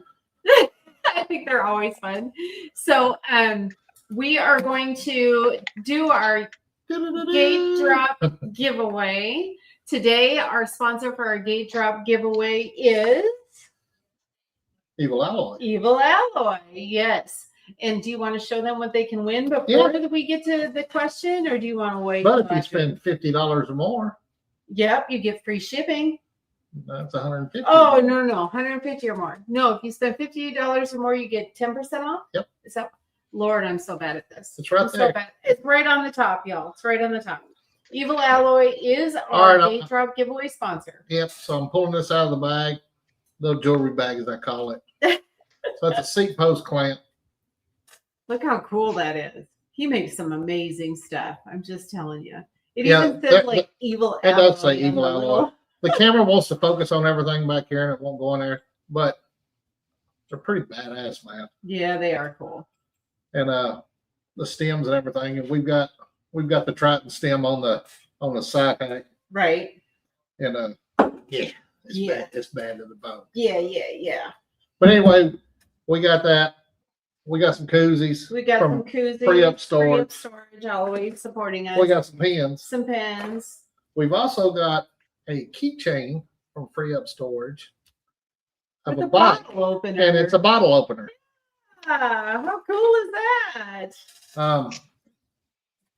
And we have a bunch of Evil Alloy stickers, like a whole stack.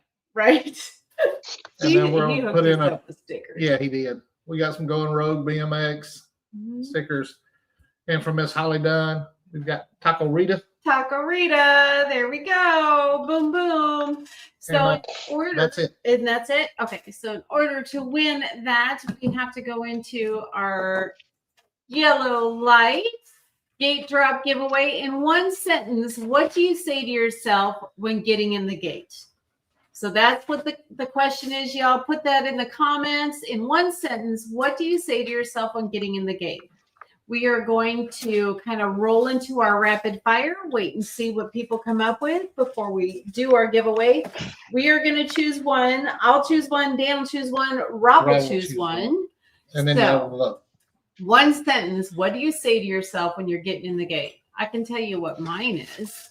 You know what I say to myself when we're getting in the gate? Oh, shit. I say we're just riding a bike. I'm just riding a bike. That's what I tell myself every single time. Really? Yep. That's what I say. Just riding a bike because I get nervous. Like I get so nervous I have to go to the bathroom. Like I get nervous. Oh my God. Well, I do. I'm a girl. It's how it is. All right. So before we go over these questions, so these answers, rapid fire questions, Rob. Here we go. So I'm going to ask a question without, or Dan's going to, how about let you ask these questions? I like that better. Dan's going to ask a question and you have to say without thinking, quick answers. Okay. No thoughts, no nothing. You ready? Blue. You. Are you ready? Yes, sir. Okay. Favorite BMX brand of all time? Mongoose. Ooh. Best race food? Oh, Italian food. Sketchiest starting hill? Oh gosh, last weekend, no. Metro BMX. Only reason was they had these the concrete what do you call it, joints between in lane 3 and lane 6. Those kind of mess with me. One rider you'd love to battle one more time? All of them. I love riding all. I mean, the faster the better, man. I love riding with all the men that I ride with, and that's why I'm going around and trying to race with them. Nice. Favorite thing about race weekends? Oh, the people. Nice. Last favorite thing about race, or least favorite things about race weekends? Going home. What? But caveat, it's not because I have to go see my wife. It's because I'm leaving. That's correct. Leaving good people he's with. That's yeah. That's what I thought he was going to say. Yeah, having to say goodbye is it's a sweet sorrows or something like that. Right. Your biggest send it moment in BMX? Jumping the double out of turn 1 this year at Cajuns. Ooh, that's a good one. If you wasn't racing BMX, what would you probably be doing? Oh man, that's I don't want to go dark here. I would still be volunteering somewhere at some nonprofit somewhere. I'd be a service elsewhere in some other some other place. Nice. Got it. Love it. Love it. Well, we've got lots of people chiming in. We're going to kind of go through them one by one. Y'all pick your favorite. So everybody go ahead with the question again. What did you ask? What was the question again? What is the one thing you say to yourself when you're getting in the gate? Let's see. Here we go. This one says, don't fall over. I like that. Don't cause a crash. Don't cause a crash. Don't die. Don't die. I need my head examined. I feel that one. I feel it. Lord, watch over all of us and let us have some fun.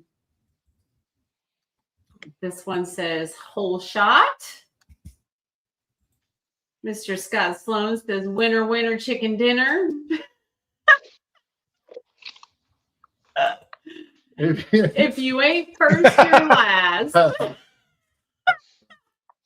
good one. Don't crash, gotta work Monday. Oh Lord. Yep, that's true too. Oh, was that Wales? Yes, that was Wells. Wales, you're gonna be sitting on your ass anyway in the office. I say breathe, just breathe. It's just a practice lap. Then I take a deep breath and let it out slowly. Beer Budget Thunder Midget says, get out, get over, and go. Don says it's all about the fun. Oh, this is a good one. Tacos are at the finish line.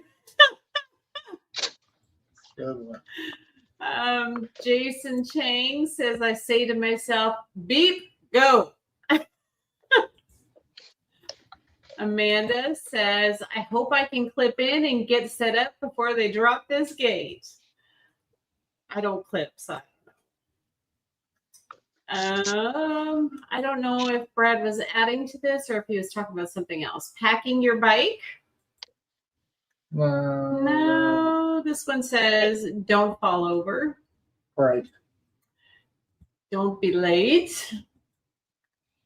And then he prays. And this last one says, it's just one lap. So we got to pick our favorites, Yep, y'all. Rob, pick your favorite. Are we going for the funniest? The Whatever you want. floats your boat. And then you're gonna pick one. I'll pick one. Dan will pick one, and then we let everybody else choose their favorites. 1, 2, or 3. You're number 1. So whenever you know, you let us know. I'm going with this one.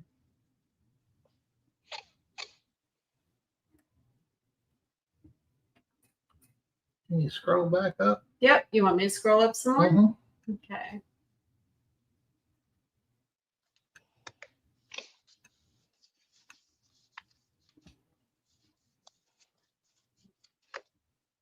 You got yours?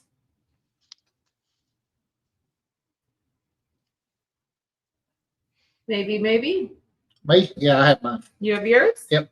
Rob, you need me to keep scrolling again, or you have? I'm not yours? seeing what you're scrolling. Oh my goodness! All right, do you remember one? Oh, I remember a few, but I'm just so torn. There's so many good ones.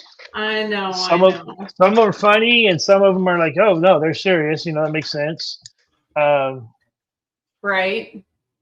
Brad says, pray that no one crashes and no one gets hurt.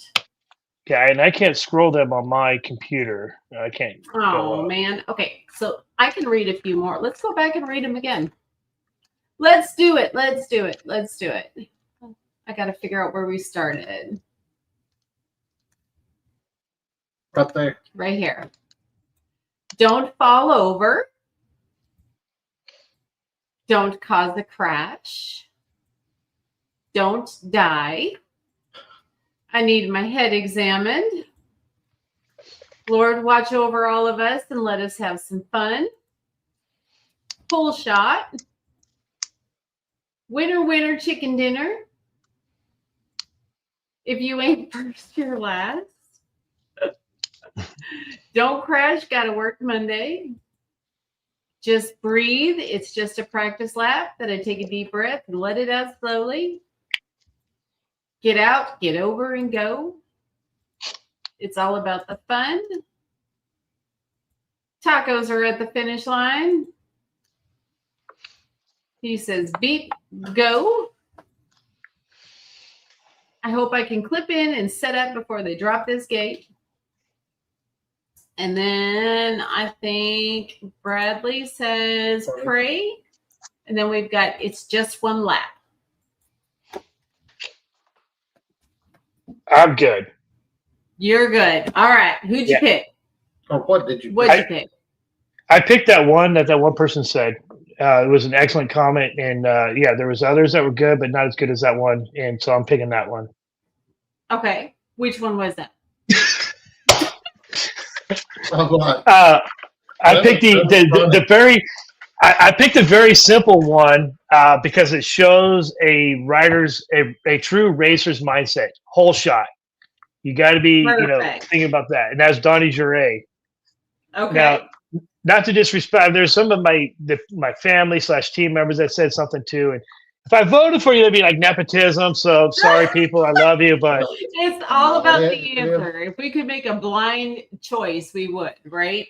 Right. So number 1 is whole shot. Dan, who did you pick?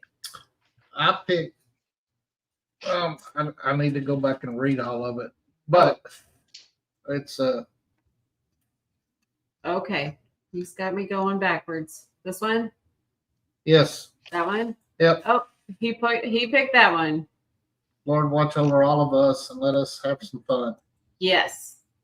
Well, and I picked tacos are at the finish line. Did you? Yeah. And I like Jenna's too, but she's my teammate, and so I know. All right, so number 1, guys, you need to put in the comments which one do you like the best? Whole shot, which is 1. Which is 1. Lord, watch over all of us and have fun, all which right. is number 2. Or tacos are at the finish line. So we got whole shot, Lord, or tacos. Yep, whole shot, Lord, or tacos. 1, 2, or 3. We're just going to kind of keep our eyes on that. Right. Yes. So, Dan, do you want to kind of keep your eyes on the answers? And I will. We have a couple more things that we can just discuss while we're kind of going through everything. And we didn't say 1, 2, or 3. 1, 2, or 3. Yep. Just there you go. I'm curious. What keeps you coming back to BMX? What is it that keeps you focused on staying the pace? Mainly getting away from my wife. No, I don't believe that for a second. I don't believe no. you. It's the people, it's the relationships. In the recovery world, there's there's a saying is like keep coming back. It works if you work it. And so, if I keep on working this BMX thing, it's going to keep on helping me stay emotionally sober. So I live for this, to go and see my dudes, my boys, my people. And honestly, when I'm at a national, and my guys aren't there, my posse, Troy Johnson, Tay Thomas, Chris Kennedy, it's a different mindset for me. And sometimes I really struggle. Like, am I really having a good time? Why am I doing this? And sometimes I doubt myself. It's not that I doubt my riding ability. I just doubt why am I doing it? It's just because my boys, my family's not there. Same thing when I show up to practice night. If Monty, Scotty, Tim, Jay, if they're not there, I struggle. I'm like, I don't want to be here. Screw this. Because that's my social hour. It really is. And like I said, I'm not lying when I say I shoot my mouth more than I shoot my legs at the track. I truly do. Because that's what I live for, is these authentic connections with these people. I love that. Yeah. So what age were you when you started racing, did you say? 49 years old. 49. Oh my goodness. So if you were to talk to another 49-year-old man and convince them to come race BMX, what would you say to convince them? I'd just come on out, man. It's just riding the bike. It's I would share my story with them, like what it's done for me. And that's the thing. I can't tell people what to do. Right. And it's the same thing when I'm mentoring somebody. I can't tell them what to do. What I can tell them is what has worked for me. I can share my story, and this is what it's done for me. Right. You may get the same results, but I guarantee you, if you don't try something, you're going to get the same results that you have now, which is nothing. It's nothing changes if nothing changes. Right. Exactly. And so that's what I tell them is, come on out, ride a bike. And if you like it, great. If you don't like it, that's okay too. But at least try something. Get out of your comfort zone. Awesome. Awesome. And that's why we knew you'd be such a great guest. Like I said, you told us early on, you were like, nobody wants to hear from me. You know, why do you? And this is why, because it is people like you. It is people who, you know, are about the connections, who are about growing the sport. It's that grassroots foundation that really brings true value to the sport. It really and truly is. And we told you that from the beginning.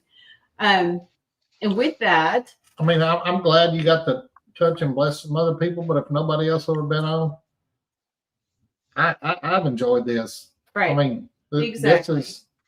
it's great. touched me. Yep. So, Well, I'm glad that you got something out of it, and I hope others did too. And You they know, did. that's I guarantee they did. I honestly believe in the motto that if we're not spending our time making somebody else's life better, we're wasting our time.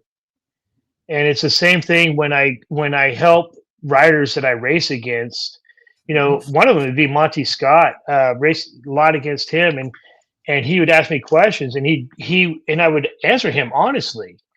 And he'd question my advice and stuff because I'm his competitor. I'm like, dude, I want you to beat me. right. You know, because if you beat me, that means that I'm making you better. I can see results of what I'm doing with you. Right. Exactly. Exactly. You've got a lot of people that are, you know, in the comments saying how awesome you are and how it was great discussions. Brad kind of touched on being a novice at the Super Nationals back in 2021, the same straight as him. That's when Brad, SoCal Bad, and I met was Super Nationals at 21. Oh, really? Team 4. Yeah. I remember our daughter to this day when he had his first Auto racing. Yeah. we bought a jersey, or we had a whole kit. Yeah. And she was borrowing my kit, and she come up and you were like, I need to take a picture with you so I could show Brad. She still remembers that. I remember that because I was like, I know this sounds a little weird, but would you mind if I take a picture with her so I can send it to Brad?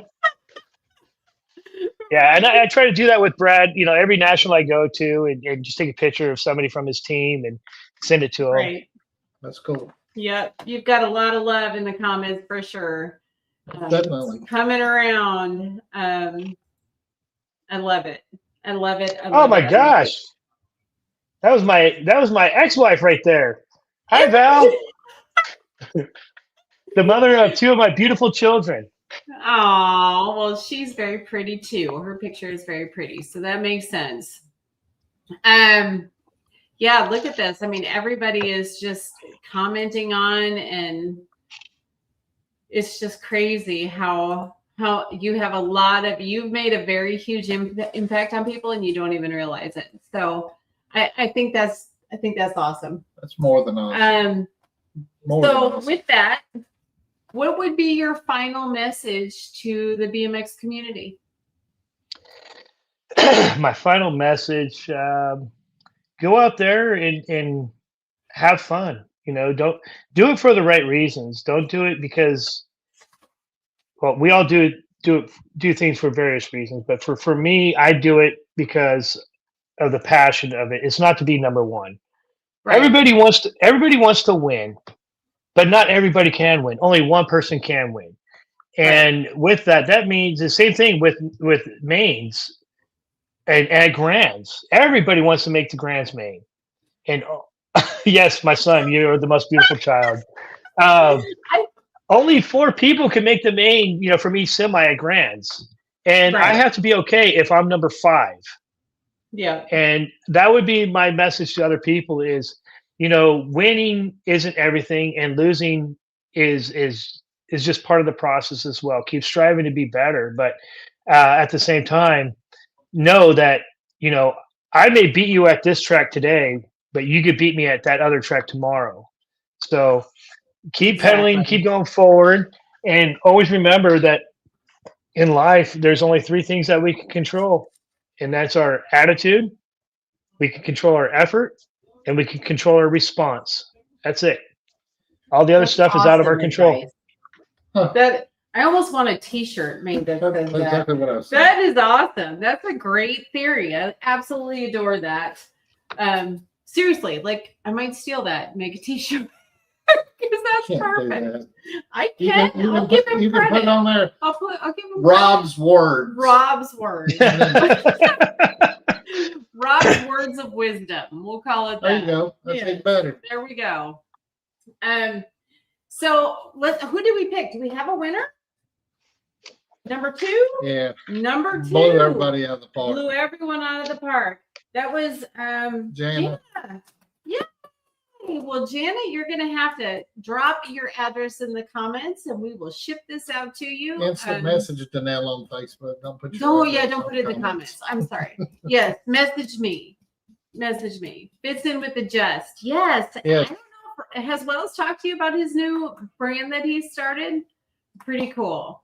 It's pretty honestly, awesome. that hit with me too when you were talking about PTSD and realizing that it's just excuses. Some of it's we're bigger than whatever. So we're using things as excuses. That fits really well with that brand.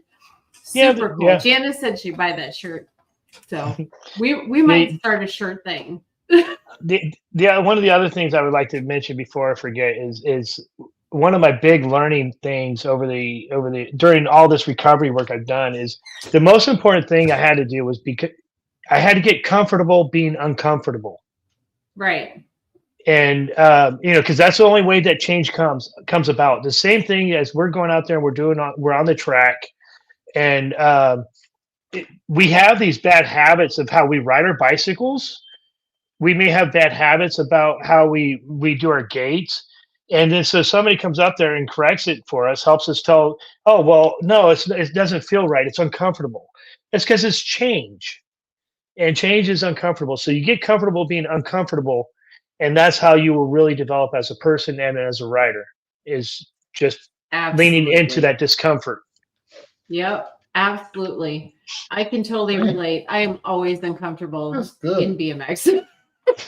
I'm always uncomfortable. So I can imagine that. That's amazing advice. I want a book. Yep. We might need to hook you up with a writer because you do very well. You need a book. So Jana, make sure you put in the comments, or not in the comments, in the DMs and the messages, your address. We'll get that out to you. I want to definitely thank Rob for joining us today. Yes. What a fantastic time. I can't even say it enough. This has been I knew it was going to be good, but holy cow. Yes, this is amazing. I truly appreciate the opportunity and to share my story. Right. So thank you for blessing me with this opportunity and allowing me to do that. Well, for sure. We will definitely sing your praises for a while, and we might follow up with we might have another show eventually. I think we could do this again and expand on it. Yeah, I love it. I mean, it's awesome, but awesome. Yeah. Awesome. We do need to give a shout out to our sponsors again. Yep. Do it, baby. Do it. Free up storage. Free up storage. Boom. Oh, you're not going to go? Nah.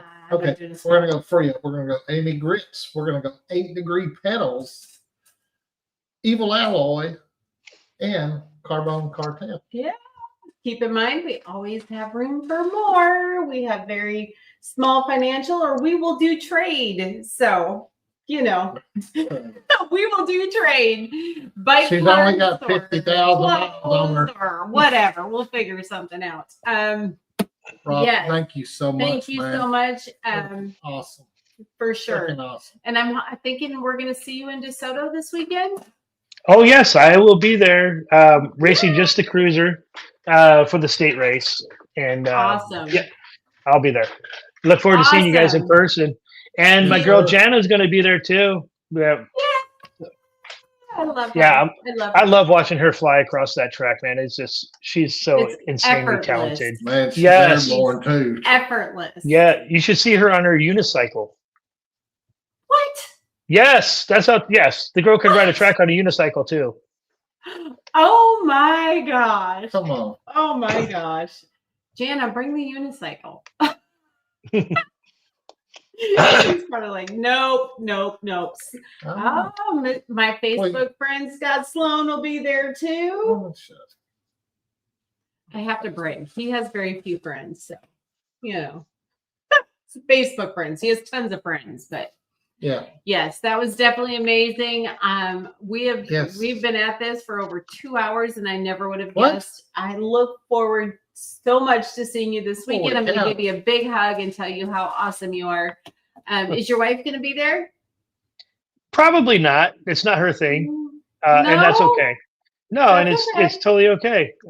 Yep. She supports me doing it, and I'm good with that. And when she comes out, I love it. And if she doesn't come out, it doesn't bother me at all. And the thing is that if she's there, she feels like she's infringing on my ability to, as Tim Weiss said earlier, be the mayor of the Metroplex. Going around shaking hands, kissing babies, all that stuff. She's saying this is your thing, and she wants you to shine and feel comfortable. Love she it. says That's she'll be amazing. there. I She was just said going to that. say, you can sit with us. Well, I was going to say, I want to give her a hug too, because I'm going to tell Yeah, you 'cause- what, hearing that she has given you so much support and been Correct. your backbone and obviously doing that well. And she In is, your family. yep. Yep. And I know that, seeing someone go through something difficult has got to be incredibly hard. Yeah. So. And she's going to Worlds with me too. Nice. Wow. Now Yeah. that could be like honeymoon status over there in Australia. No, her sister's going with us. Ah. But I got to be nice. It's her sister's birthday, remember? So, Marcy, yeah. I'm so Happy happy you're going with us to birthday. Australia. That's cool. Awesome. Well, very cool. Thank you again for joining us. Thank you, everybody, Yeah, for thank you, tuning guys. in. Thank you, Rob. Appreciate it, man. absolutely. And we will see you this weekend. And I look forward to meeting your beautiful wife. Yep. Jana, I'm probably just going to bring your stuff to you instead of ship it. Yes. Yeah. That would be smart. That would be the smart thing to do. Anyway, Anyway, thank you so much. good night. Thank you, Thank you. everyone. God bless you. Bye now.